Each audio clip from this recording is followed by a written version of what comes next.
I shouldn't be alive today. I shouldn't be alive today. But here I am, standing amongst you as a testament to perseverance, dealing with adversity, and the power of the human spirit. My health journey overall has been long. Born and raised in a beautiful city called Merced, California. And born and raised in Merced, California, my life started off challenging from the start. I was born with bilateral uropathy obstruction, other known as kidney disease and stage renal disease. From the get-go, this disease defined the course of my life. And I do say define, because many individuals don't want their condition to define them. I embrace it. Once I learned how to embrace it, I found opportunities and obstacles. Started off at 8 years old with my first kidney transplant. Went to the 3rd grade in the hospital room. And there is where I learned, amongst other pediatric kids, that my condition is not as bad compared to the little girl that probably has brain cancer, the boy that has heart failure. So I learned real quick to think of my obstacles differently.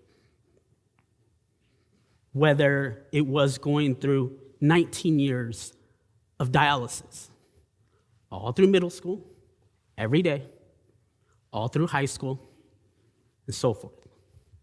It was interesting to feel what it was like at that time and to reminisce what I was going through in these high school years. To get a second transplant because my first transplant did not work.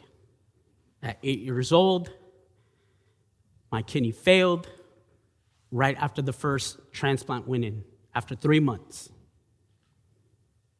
Soon after, a couple years later, in 7th grade, I started peritoneal dialysis. Peritoneal dialysis is where I had a catheter coming out of my abdomen area, connecting myself every day. Again, all through middle school, all through high school, for 6 hours every night. Now, some of you may think that my parents were protecting me, but I still had fun. Sometimes I disconnected myself and walked out the window and still had fun with my friends late at night. I still had to live life, right? Thankfully, my family has never treated me any different, which they should, but they treated me as normal as possible. And I think that was the sail that got me through this storm. When we talk about perseverance, we say these words so casually, right? Everybody says, Jovan, you're the strongest person I know. Jovan, you've gone through so much. But one thing I learned at 8 years old in that pediatric room is to never give up, and that there's always someone dealing with much worse than you.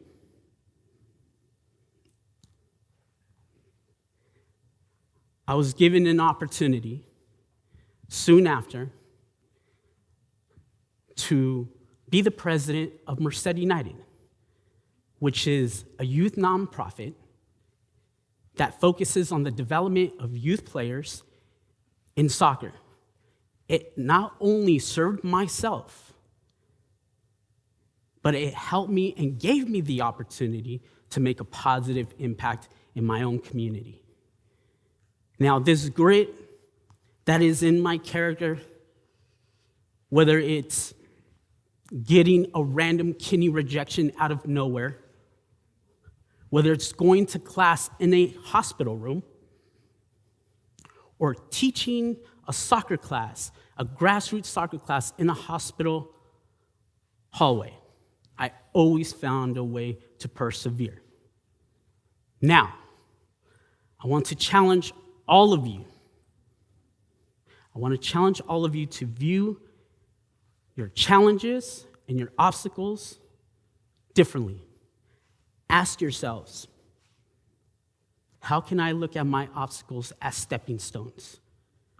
How can I look at my challenges to propel me forward? Also,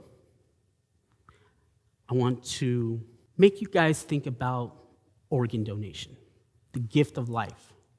For those like me, the millions of individuals that still dream to have an organ donated to them, to think about that in your own lives.